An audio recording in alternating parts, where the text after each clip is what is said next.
students, and welcome to the lecture on computer organization and architecture. After this lecture, we will be able to learn the following objectives. Understand the central processing unit. Explain the communication among various units. Discuss instruction format and instruction cycle.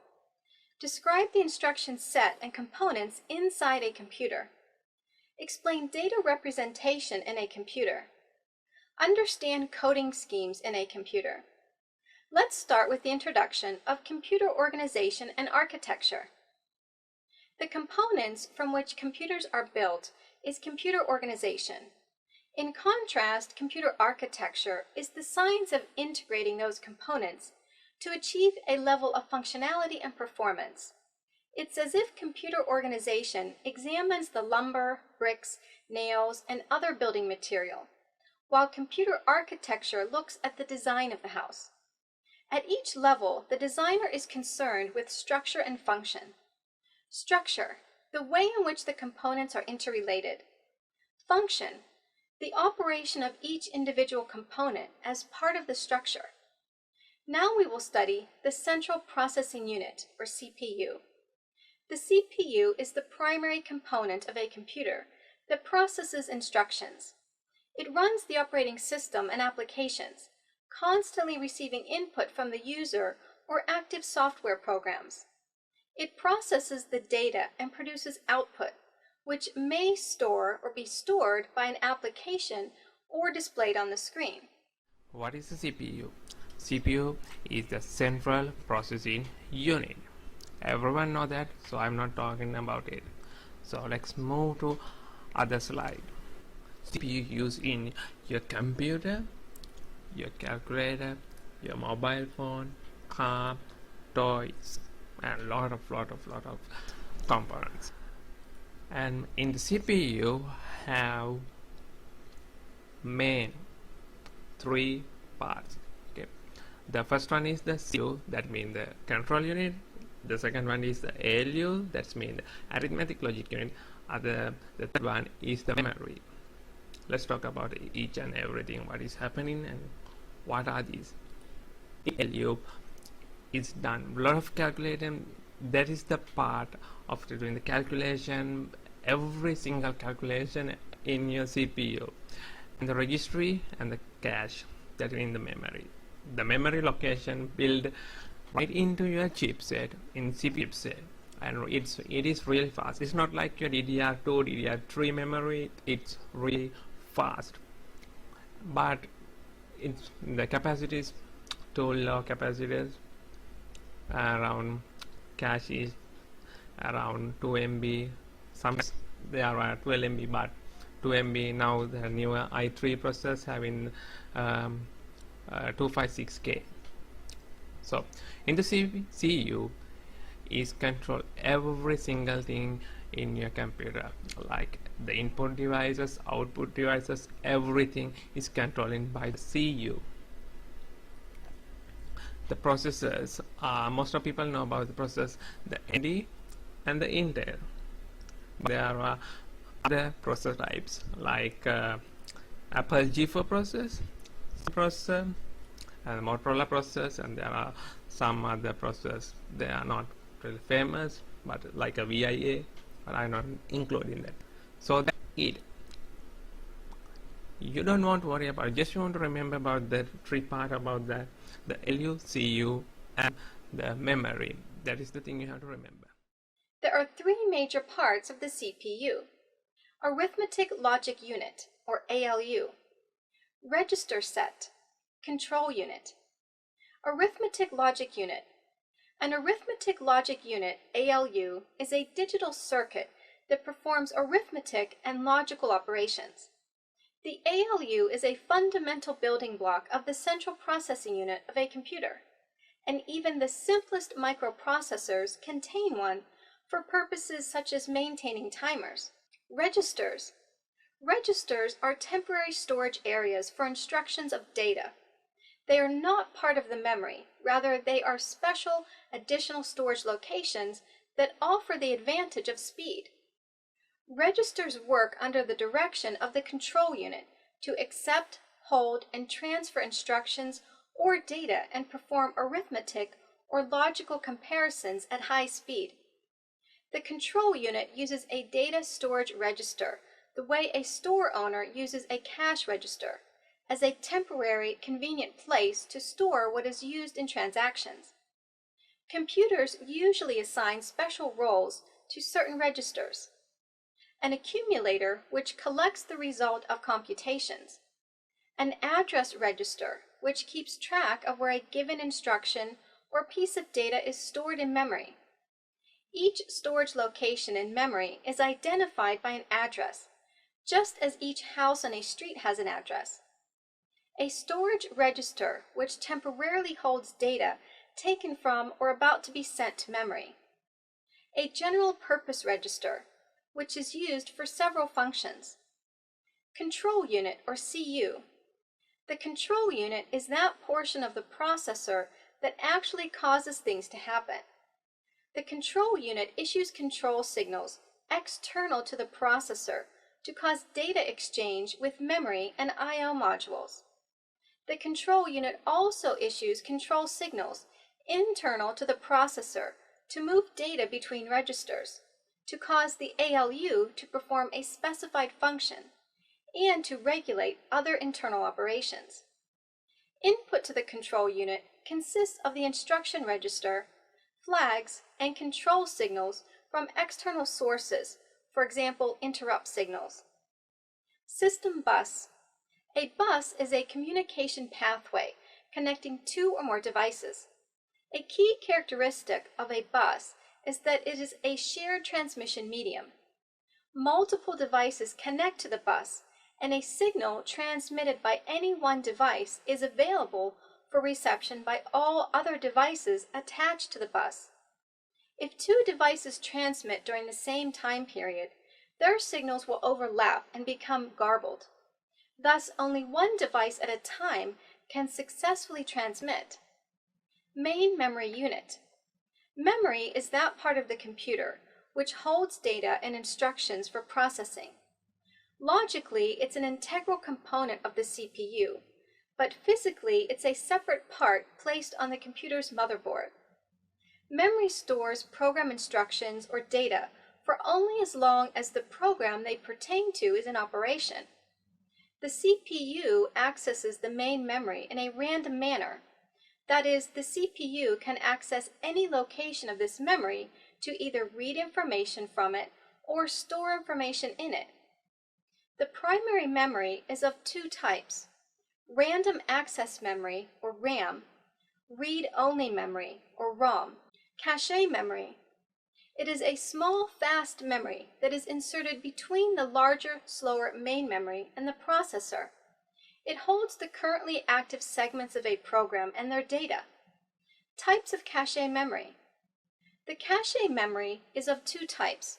They are primary, processor cache, level 1 or L1 cache, secondary cache, level 2 or L2. Primary cache. It is always located on the processor chip. Secondary cache. It is placed between the primary cache and the rest of the memory. Did you know the first documented computer architecture was in the correspondence between Charles Babbage and Ada Lovelace, describing the analytical engine? Now we will study communication among various units. All units in a computer system work in conjunction with each other to formulate a functional computer system. To have proper coordination among these units, for example, processor, memory, and I/O devices, a reliable and robust means of communication is required. One of the most important functions in the computer system is the communication between the units. Processor to memory communication. Processor to I/O devices communication. Processor to memory communication. The whole process of communication between the processor and memory can be divided into two steps, namely information transfer from the memory to processor and writing information in the memory. Processor to I/O devices communication. When I/O devices and memory share the same address space, the arrangement is called memory mapped I/O. Let's now understand the instruction format. An instruction format defines the layout of the bits of an instruction in terms of its constituent fields. An instruction format must include an opcode and implicitly or explicitly 0 or more operands. The format must implicitly or explicitly indicate the addressing mode for each operand. For most instruction sets, more than one instruction format is used. Computers understand instructions only in terms of zeros and ones, which is called the machine language. To accomplish significant tasks, the processor must have two inputs, instructions and data. The instructions tell the processor what actions need to be performed on the data. These are transferred one at a time into the processor, where they are decoded and then executed. Each machine language instruction is composed of two parts, the opcode and the operand. The bit pattern appearing in the opcode field indicates which operations, for example, store, add, sub, and so on, are instructed. Now we will learn about the instruction cycle. The basic function performed by the CPU is the execution of a program. The program to be executed is a set of instructions which are stored in the memory. The CPU executes the instructions of the program to complete a given task. The CPU fetches instructions stored in the memory and then executes the fetched instructions within the CPU before it can proceed to fetch the next instruction from the memory. This process is continued until specified to stop. The instruction execution takes place in the CPU registers, which are used as temporary storage areas and have limited storage space. The instruction cycle includes stages as fetch, read the next instruction from the memory into the processor; execute, interpret the opcode and perform the indicated operation; interrupt. If interrupts are enabled and an interrupt has occurred, save the current process state and service the interrupt. Let's now learn about the instruction set. Processors are built with the ability to execute a limited set of basic operations. The collection of these operations is known as the instruction set of a processor. An instruction set is necessary so that a user can create machine language programs to perform any logical and/or mathematical operations. The instruction set is hardwired or embedded in the processor, which determines the machine language for the processor. The more complex the instruction set is, the slower the processor works. Based upon the instruction sets, there are two common types of architectures: complex instruction set computer, CISC, reduced instruction set computer, RISC. CISC architecture. CISC, which stands for Complex Instruction Set Computer, is a philosophy for designing chips that are easy to program and which make efficient use of memory.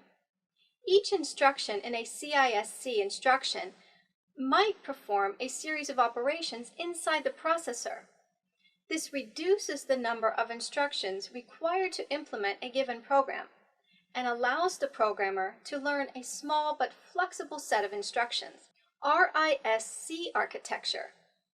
The RISC architecture is a dramatic departure from the historical trend in processor architecture.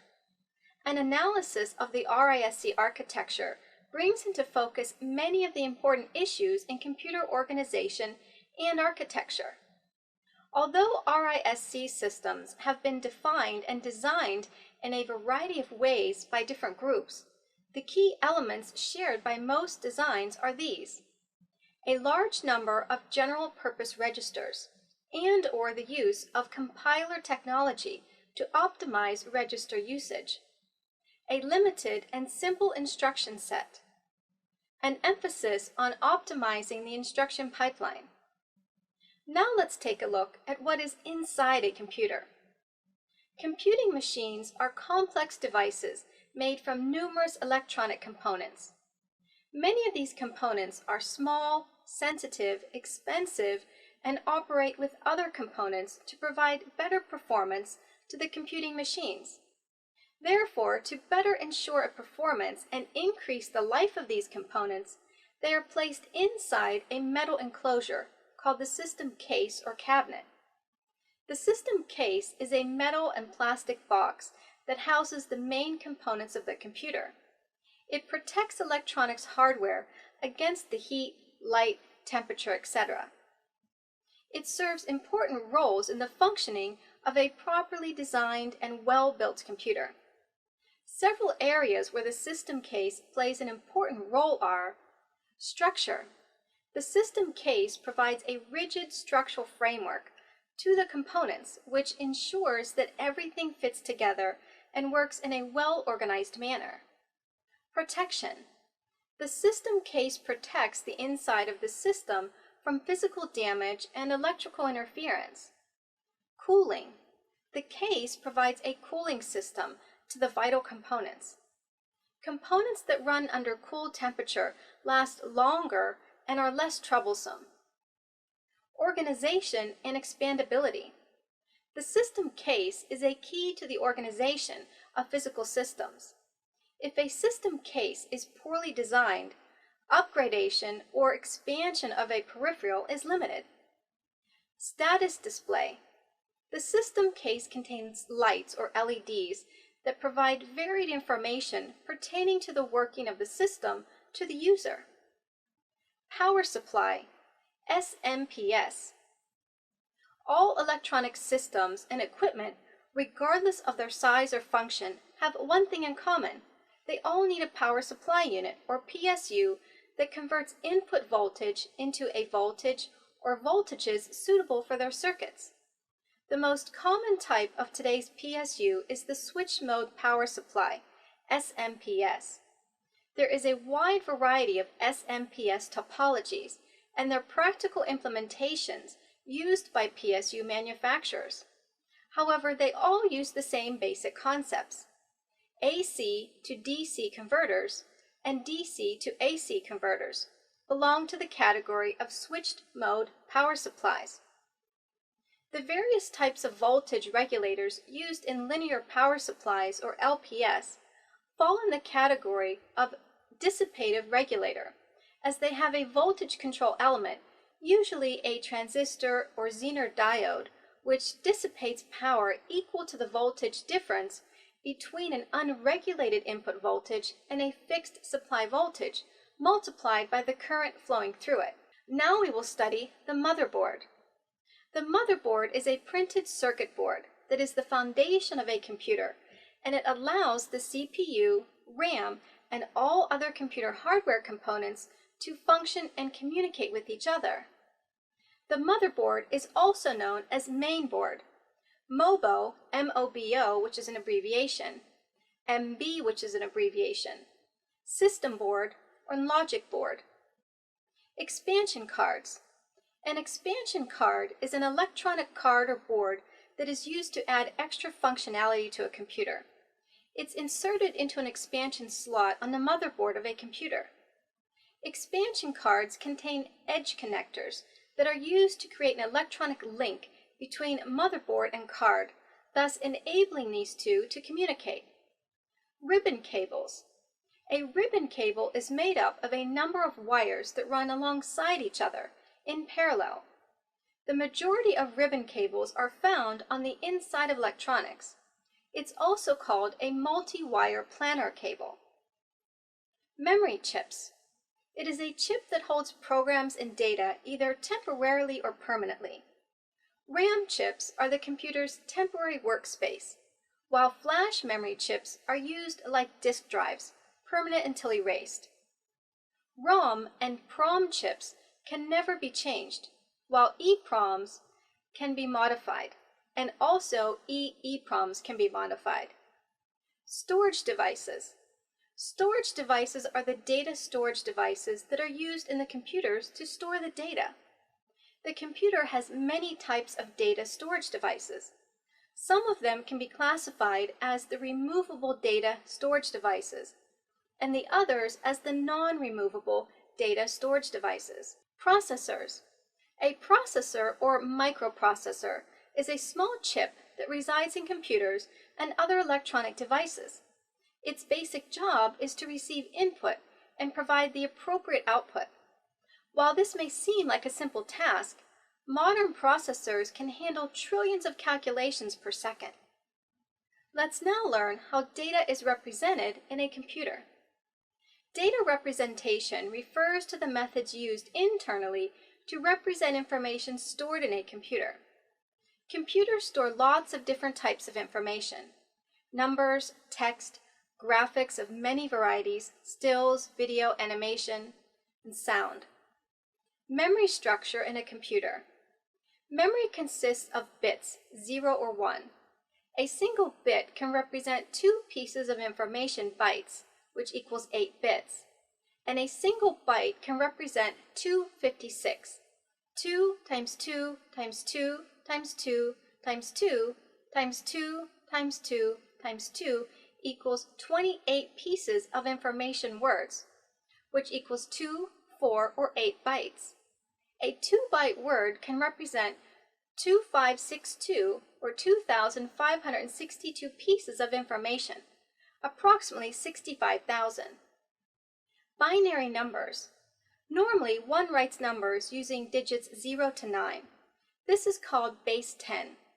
However, any positive integer, whole number, can be easily represented by a sequence of zeros and ones. Numbers in this form are said to be in base 2, and they are called binary numbers. Text. Text can be represented easily by assigning a unique numeric value for each symbol used in the text. For example, the widely used ASCII code, American Standard Code for Information Exchange, defines 128 different symbols. When one saves a file as plain text, it is stored using ASCII. Graphics. Graphics are displayed on a computer screen, which consists of pixels, tiny dots of color that collectively paint a graphic image on a computer screen. Compression. The basic idea of compression is to make a file shorter by removing redundancies, repeated patterns of bits from it. This shortened file must, of course, be decompressed, have its redundancies put back in order to be used. However, it can be stored or transmitted in its shorter compressed form, saving both time and money. Types of number system. There are 4 number systems that are decimal number system, binary number system, octal number system, hexadecimal number system. Now we will study the coding schemes. In today's technology, the binary number system is used by the computer to represent the data in the computer, understandable format. Numeric data, 0, 1, 2, etc. to 9, is not the only form of data which is handled by the computer.